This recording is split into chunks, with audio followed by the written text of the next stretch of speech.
You are listening to the Nightline Sports Network, brought to you by Travis Dever and the Dever team, 386-690-1636. Cincinnati is in the college football playoff. Welcome to the AAC Report, only on the Nightline Sports Network. I'm Jeff Allen. We'll talk about the Bearcats making the CFP. And also on today's show, we will discuss the annual Army-Navy game with Joe Miller of the Navy Radio Network. Joe is standing by and will join us in just a little bit. But first, the Bearcats cracked the code, becoming the first G5 team to make the college football playoff. The Bearcats solidified their number 4 position by winning the AAC Championship Game over Houston. Here's Cincinnati head coach Luke Fickell. No, what a special night. What a game, too. I mean, I give a lot of credit to Houston. That is a really good football team. And, the way we came out, in particular the second half, we weren't going to be denied. The seniors kind of stepped up there right there before we took off at halftime. Kobe Bryant, Desmond Ritter, some of those guys, and just said, hey, we're going to go out here the second half and we're going to take it. And they came out the second half with a mission. And so proud of these guys. They've been through so much ups and downs, so many obstacles. People would say, "There's what obstacles? You're 13-0," but the amount of obstacles that you got to go through, especially when you got some high-end guys and guys getting a lot of praise and a lot of different things, and their ability to stay together, to not let the selfishness that happens so often in the world and in our profession, to not let it affect them, and really truly care about what it is they're doing with the guys that are around them. It showed, and it's really difficult, obviously, to do this week in and week out, and they have found a way, and it's because of great leadership from some of these guys you're going to see up here tonight, from Dez and Joel DeBlanco, Kobe Bryant, so many seniors. You can't list them. But what those guys have done and what they've made of our home here is something they'll never forget, I told them. Fickell, by the way, was named the Home Depot Coach of the Year. Cougs coach Dana Holgerson, he was proud of his team's effort not only in this game, but for the season. I'm encouraged with how we've played. I'm encouraged with the position that we've been in, and I'm excited about continuing to get better. It's a top 4 football team out there. They're deserving of the CFP berth. That's history. And Coach, congratulations to Coach Fickell and his entire team. They're first class. So Cincinnati enters the bowl season as the only unbeaten team in FBS. They'll face Alabama, the number 1 seed in the semifinals of the college football playoff, on New Year's Eve in the Goodyear Cotton Bowl Classic at AT&T Stadium in Arlington. Cincinnati was ranked number 4 in the final rankings. Alabama getting the top spot after they won the SEC title on Saturday. The Cincinnati-Alabama winner will then face the winner of number 2 Michigan and number 3 Georgia for the national championship in Indianapolis. Again, Cincinnati taking on Alabama will be on ESPN 3:30 on New Year's Eve. Alabama leads the all-time series 5-0, and their last meeting was over 30 years ago, 1990, Alabama in a 45-7 romp there. Meanwhile, the bowl schedule for American Athletic Conference teams that have become bowl eligible, let's go through the list, shall we? The Myrtle Beach Bowl, December 20th in Conway, South Carolina, as Tulsa takes on Old Dominion. That's a 2:30 on ESPN, the first ever meeting between those two schools. The Union Home Mortgage Gasparilla Bowl at Raymond James Stadium in Tampa on December 23rd as UCF takes on Florida. They, of course, just earlier this year signed a 2-for-1 deal, and now there's going to be a neutral site game with this Gasparilla Bowl taking place. That again on Thursday, December 23rd, 7 p.m. on ESPN. They've met twice before. The Gators won both meetings. The last time was in 2006. The Easy Post Hawaii Bowl, Christmas Eve, and that will be in Honolulu as Memphis takes on Hawaii. That's an 8 o'clock kick again on December 24th on ESPN, the first meeting between those programs.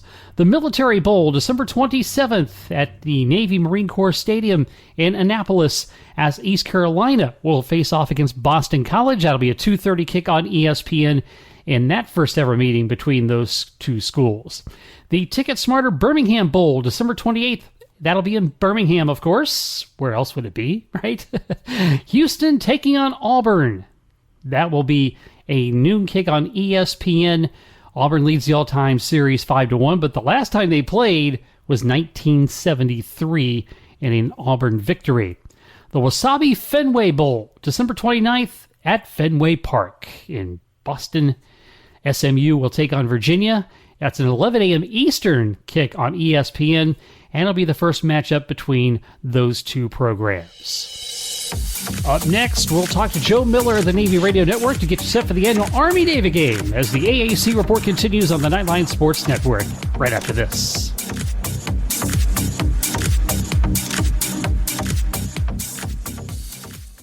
Hey, this is Travis Dever, Kai's Real Estate, the Dever team, New Smyrna Beach. Your source for real estate and everything else, New Smyrna Beach. Proud sponsor of Nightline. Call me anytime at 386-690-1636. That's 386-690-1636. Let me show you my hometown, New Smyrna Beach, UCF's favorite beach. Go Knights and charge on.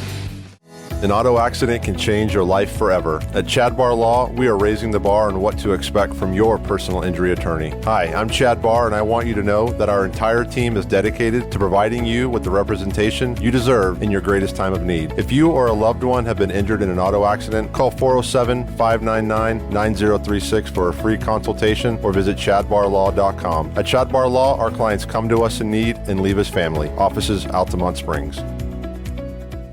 Looking for more out of your Porsche? Look no further than Flat6Motorsports.com. They have the widest selection of aftermarket Porsche parts anywhere in the world. With over 85 product lines and in-depth expertise, Flat6Motorsports.com is your one-stop shop for any Porsche performance needs. Whether you're shopping for intakes, exhausts, suspension, or tuning, they have you covered. Flat6Motorsports.com is the premier Porsche aftermarket specialist. Check them out at Flat6Motorsports.com.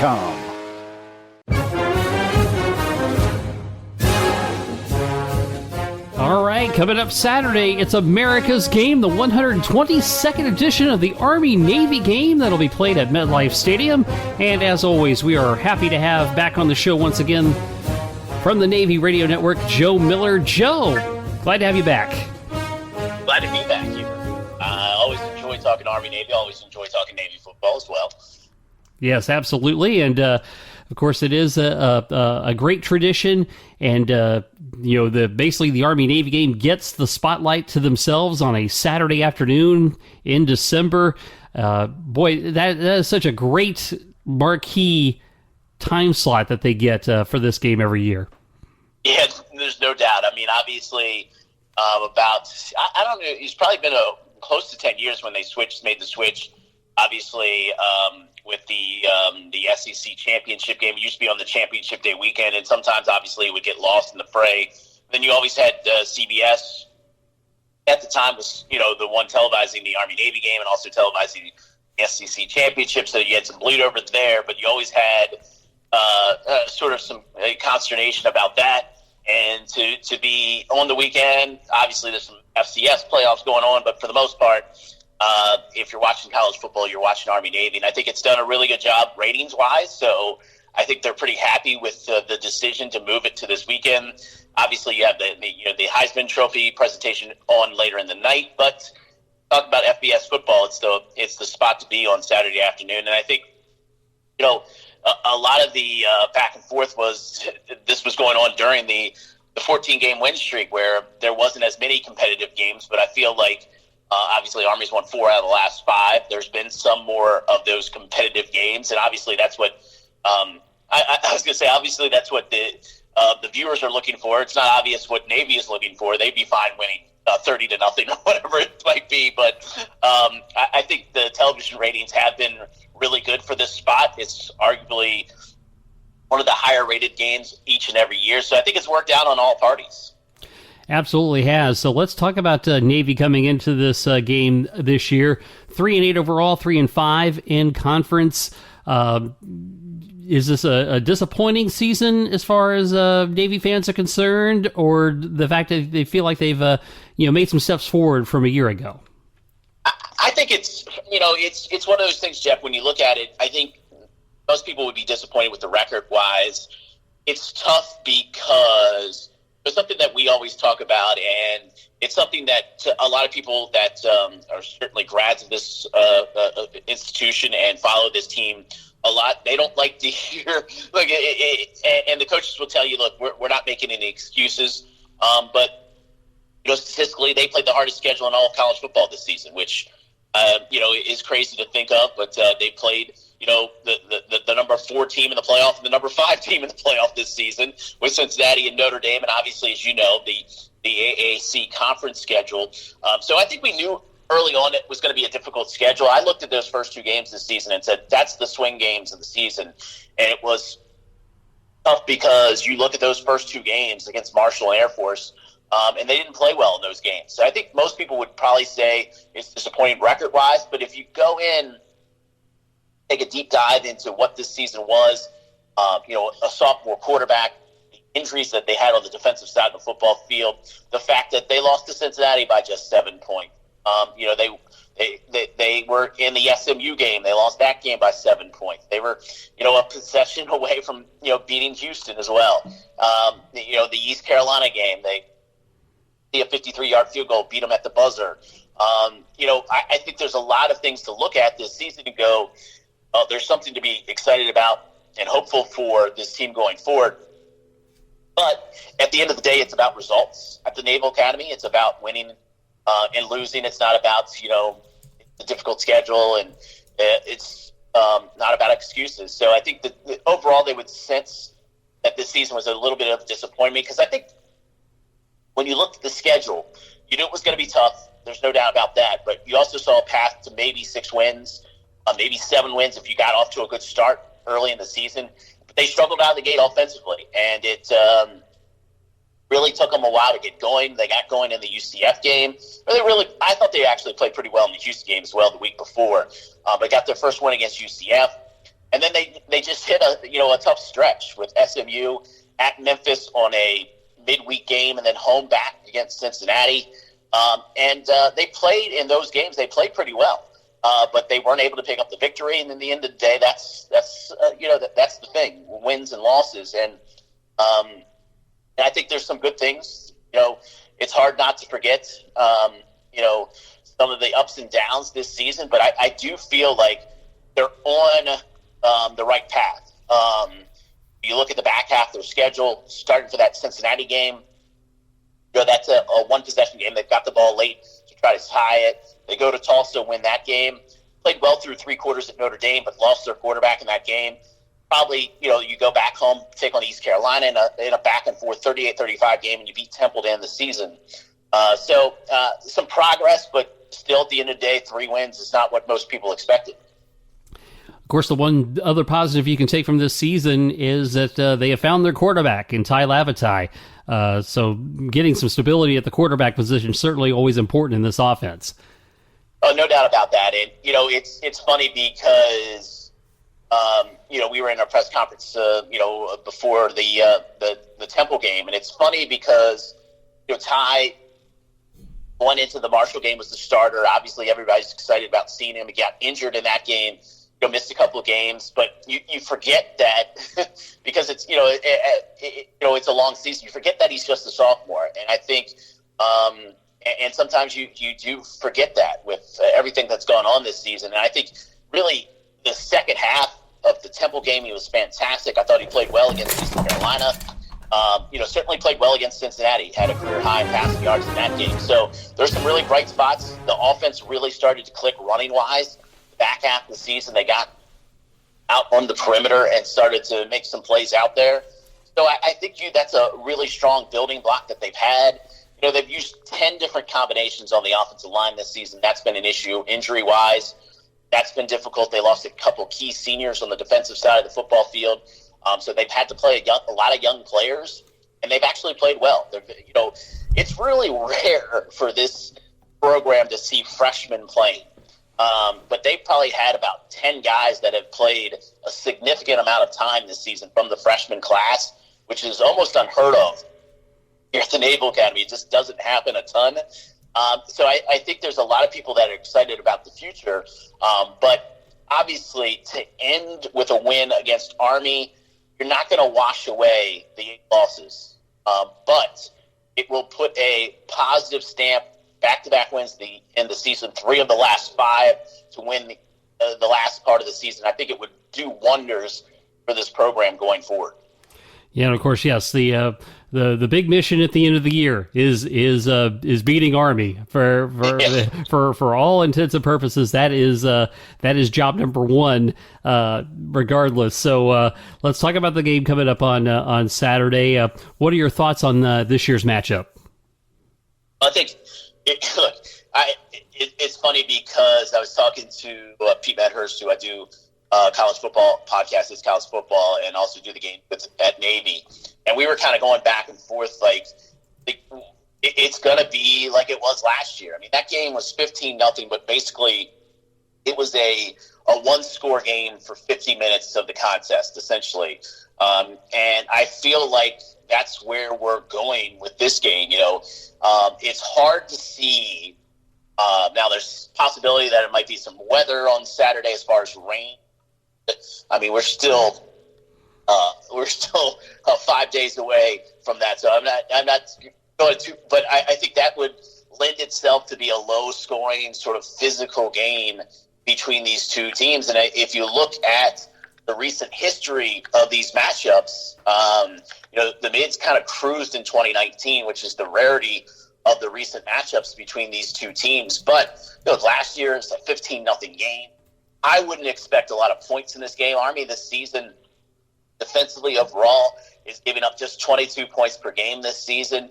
Now, they did a great job holding Air Force to just 14. They played in San Antonio earlier this season. That was a game that was a 21-14 game, but if you watch that game, it really wasn't as high scoring as you might think it was. And that game was just 35 points. Now, I think you saw Army this season. They gave up 70 to Wake Forest, but that's sort of the anomaly this season. They bounced back later in the season, had a nice win at Liberty, 31-16. Defensively played really well in that game. They beat Western Kentucky and Bailey Zappi earlier this season, and they've scored a bunch of points. So I think it's going to be a low-scoring game. It's a little bit like the old-fashioned sort of the things that everybody used to talk about is don't make any key mistakes. Don't turn the ball over. No busted coverages, stuff like that. But I thought the difference last year was inside the red zone. Navy did not score in their opportunities inside the red zone, and Army took advantage of it. But I really think you look at this game this season, I think what happens inside the red zone is really going to dictate who wins this game. Cashing in on those opportunities is huge. When you get those opportunities, I think that, again, is going to be a big part of this game. And look, Kyle Avatai at times has thrown the football really well. I would expect, talk about both teams, you're not going to throw the ball a ton, but who can make 3 or 4 plays in the passing game might be the difference in this game and might decide this game. You look at last year, Christian Anderson didn't play. They went with the running game, and Army didn't need to make any passing plays. But I think they'll try to mix it up a little bit more. He threw for over 100 yards against Liberty, threw for 175 in that game against Air Force. So I think, ironically enough, everybody will be focused on the run game, and there's no doubt they should be. Both teams are going to run the ball 60 times in the game. But it might be those 10 or 12 passes that each team makes that might decide this game. Sort of the big play potential, is it there for Navy? I think that's the biggest thing that they've shown over the last couple of weeks. For the longest time this season, it was really tough to find some explosive plays. But I think that what we saw, especially against East Carolina and against Temple, that started to open up for them. And if they can get a couple of plays like that, I think it changes the dynamic of this game. Yeah, well, it definitely will be an interesting matchup. One thing is I don't think we've ever talked about before an Army-Navy game is, of course, Army's head coach, Jeff Munkin. The one time that, Navy assistant, when he took over at Army in 2014, that was during the midst of the Navy domination in this series, and he's kind of turned the tide on that a little bit, and you could see that they were making progression as far as that concerned. Give me your thoughts on him, and of course, as said, he was a one-time Navy assistant, so he's a guy that play. He's one of those guys that play on both sides of the fence. Yeah. Like I don't think you can argue with what the job that he has done there, and I think it's similar to what Paul Johnson did when he got to Navy in 2002. Is the sort of the attitude of expect to win. We've got to believe that we can win before we can actually win some games. Look, I don't think it's any shot to say this. They downgraded their schedule at times. They basically, early on were playing a couple FCS teams each and every year. I think that sort of breathed some life into their program that, hey, let's win some games first. But it was a quick, turnaround. I think the thing that was more prevalent during the streak than anything was there were some close games during that 14-year run, but Army always seemed to shoot themselves in the foot. That was always a key mistake. And one of the things that they've done under Jeff Monken is they've concentrated on what they do well. They don't try to do anything fancy. It is really 3 yards in a cloud of dust. That's what they specialize in. And they've kind of lived to that motto. It's always interesting to me because obviously when you look at these two teams, because Army doesn't play in a conference, they play two different schedules. I don't know how anybody can't look. Army does play the game at Michigan. They'll play at Wisconsin like they did this year, but they'll occasionally play Tulane, who is obviously an AAC team. They played Cincinnati a couple years ago.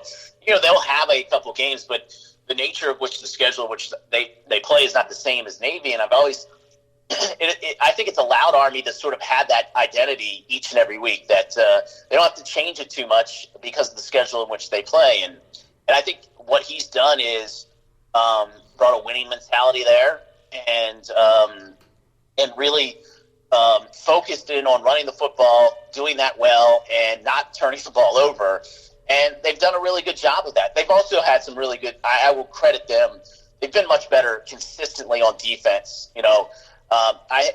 I think they've done a great job of sort of putting a system in defensively that works well for them.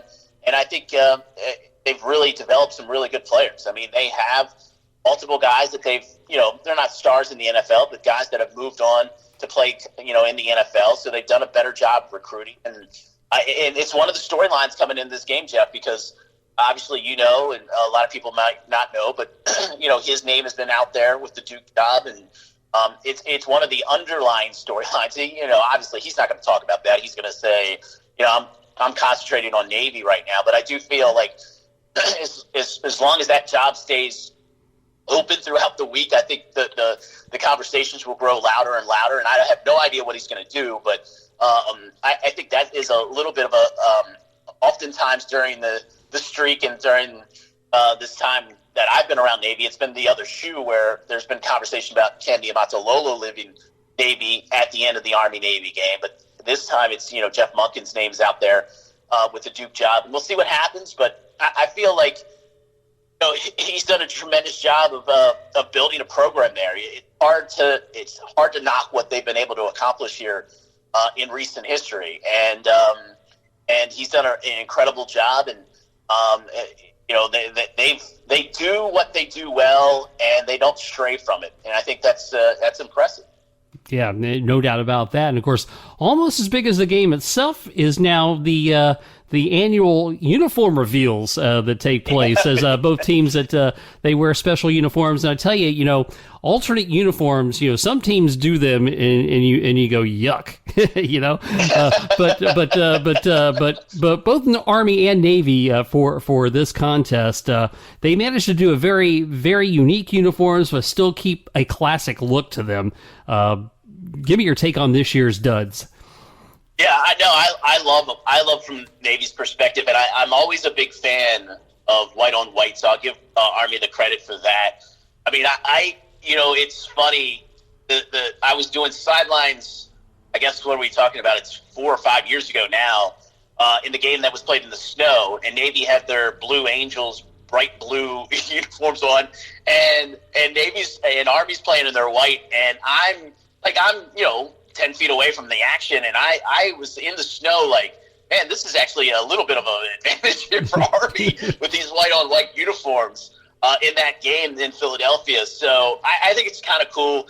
I was coming back from the locker room after the game at Temple. We were just down in the corridor, and they revealed the uniforms there. I didn't see them at the time, but they showed the team, and the team was obviously pumped up. You could hear that for the uniform reveal. So I think it's something that has become, as you mentioned, part of the tradition of this game, and I think they've done a really good job of sort of the reveal has been good for Navy and Army as well. And I think, look, this is part of what we talk about with Oregon and the uniforms combination and different things. This is now something that everybody looks forward to, and I think I really like the Navy uniforms. I think they did a great job.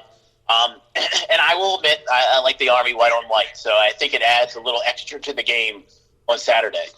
And I think it's very cool too, because they're able to honor and publicize certain factions of the branches, and that's kind of cool for educating the audiences, especially those who tune in to watch Army and Navy once a year. Yeah, it's funny because sort of this year's mantra is Fly Navy, and one of the things that, of course, the misperception that Top Gun was an Air Force thing and not a Navy. That's the elite Navy fighter pilot. So it's always been like Navy's always wanted to remind you, hey, we're not just boats. We're Marines. We do everything here. So that's part of sort of paying homage to that, as well as they try to make everybody realize that look, you can do just about anything here in the Navy if you come to the Naval Academy. So that's kind of cool too, as part of that. Yeah. And of course, you mentioned earlier that Navy gave Cincinnati all they could handle. They had a chance at the final possession to tie the game back when they played on October 23rd. So they only lose by 7. And lo and behold, the Bearcats, as we said, they cracked the code. They got into the college football playoff as the number 4 team. How do you like their chances against Alabama? I give them a fighting chance. I mean, it looks like Mechie's going to be out. Obviously, you look at Alabama, you look at Jameson Williams, and you look at John Mechie on the outside is the two guys that you really concern yourself with. And losing Mechie, I think, is going to hurt them. You look at Ahmad Gardner, Kobe Bryant, the cornerbacks. That should be a good matchup for Cincinnati in that game. My concern is, can Cincinnati run the football enough in that game to present Alabama some problems? Because if they do, I think I give them a shot. Look, Bryce Young's a fantastic player, as we all saw on Saturday against Georgia. So you're going to give up some points, but I think if you can stay with them, my big concern is the Cincinnati playmakers. I mean, I think Ford, Pierce on the outside. I mean, I think they're good. But to stack up against Alabama defensively, that's not going to be – look, Ritter's going to have to do some great things. He's going to have to run the football. They're going to have to be committed to that. He's going to have to make some plays. I think Ritter probably played his worst game of the season against us. He was off that day. But I think he's played better here recently. I thought he was great against East Carolina. He's going to need to be really good to beat Alabama. But I don't – I think I saw it, at 14.5, 15 points right now. I'm getting 2 touchdowns. I like what Cincinnati can do. I think they can bring some pressure on Bryce Young. I think they can do some things defensively. So I don't think it's a foregone conclusion that Alabama's winning that game easily going away. Credit to Cincinnati. They got through it. That Tulsa game. We were at Notre Dame that weekend, and I remember after we kind of wrapped up watching the end of that game. And just saying, wow, they survived that. I would have been interested to see if Oklahoma State would have won that game, what the committee would have done in that situation. With the Big 12 champion, the way things played out, knowing now that Alabama would have beat Georgia, that would have been interesting to see. But I think Cincinnati sort of had a little bit of a charmed life this season. It needed. I think you needed a season like this where you had some chaos at the top, you needed some breaks to go your way, and they got them, and they kind of stayed there. And I was at the end of the day, I would have been. I think Oklahoma State gets in, then it becomes really interesting what the committee would have done. But luckily for Cincinnati, as you mentioned, they break the code and get in. Credit to them. We played them in Fickell's first season, and I think we ran for like 583 yards. It's been they have come a long way in a relatively short amount of time, put together a really good program, and Luke Fickell deserves a lot of credit for that. Yeah, and that's funny because I'm kind of with you. I kind of think if Oklahoma State had won that ball game, that might have spelled doom for them, because that would have given the committee their excuse to keep them out. But yeah, that's amazing stuff. And and you look at a team like that too, and you know this, to go, undefeated regular seasons back to back, you're gonna have games where you just kind of get by the skin of your teeth. Yeah. You'd have to have a few things go your way. So, yeah, definitely a testament to them and what they have done over the last 2 years, and in fact the last 4 years. You mentioned Navy ran for 5 years. UCF blew them out in a game that was shortened by rain season as well. So to see that how far at the bottom they were, and now they're in the college football playoff is truly amazing. Yeah, I mean, and it's kind of crazy because it's not only Luke Fickell with that entire ride; it was Desmond Ridder. I mean, he's been the starting quarterback for all 4 of those years, and it, when Navy first got into the AAC, you looked around the landscape and you were talking about trying to match up with UCF. You were trying to match up with other South Florida at the time. It's like how can you match up with the speed with Central Florida and South Florida? How can we do that? What's going to take to get to that level? And then I don't know if everybody saw this coming. And it's been impressive. I remember 2018 season, we opened up against Hawaii out in Hawaii, and Cincinnati was at UCLA, and that was sort of the first big moment that Ridder had as a freshman, winning that game. And then they've taken off since then.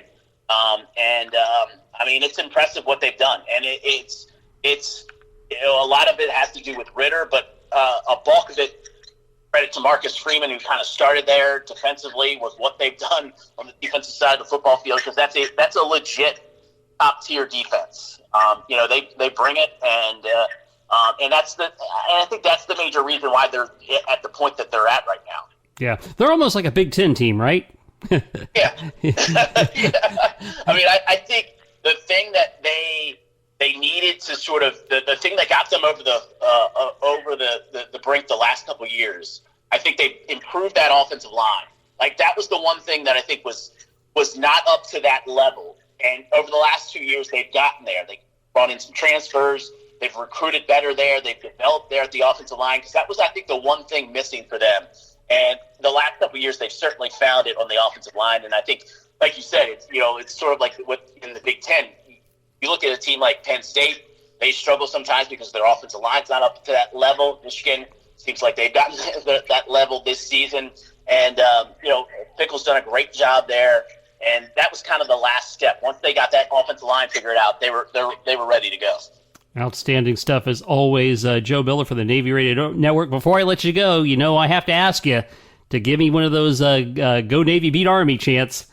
Yeah, I know. Go Navy, beat Army. All right. Joe Miller, as always, we appreciate it. Always enjoy talking about Navy and college football with you, and we wish you happy holidays as well, my friend. Thanks, Jeff. Same to you. Appreciate it. America's Game, Army versus Navy, Saturday at 3:30 on CBS. Navy leads the all-time series 61-53. There have been 7 ties, and as Joe mentioned, Army won last year's contest 15-0. Back with some final news and notes as the AAC report continues after this.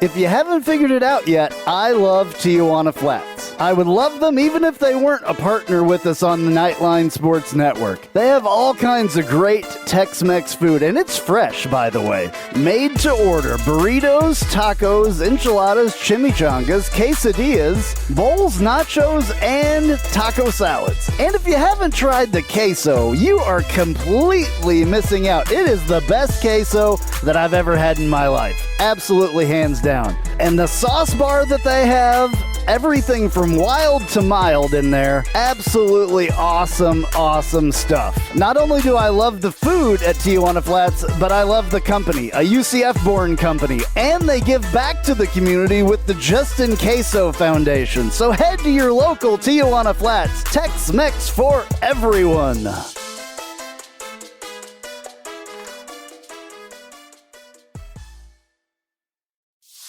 Hey Jeep Wrangler owners, have you ever sat in your office at work and watched the rain just pour into your Jeep because the weatherman said that there was a 0 chance of rain?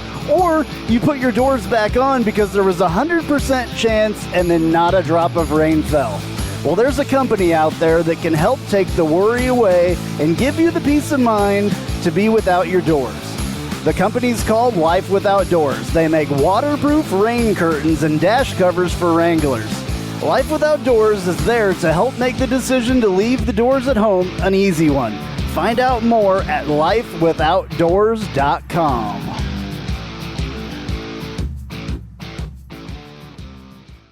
Spice up your company with homemade marketing services from Tasty Gravy Creative. Tasty Gravy serves up a menu of budget-friendly marketing, graphic design, and public relations services customized to your specific goals. Co-owned by a UCF graduate, Tasty Gravy can help refresh your brand, strengthen your online presence, or reinforce your company's message. Contact Tasty Gravy for help with your website, social media, marketing, advertising materials, and more. Visit tastygravy.com.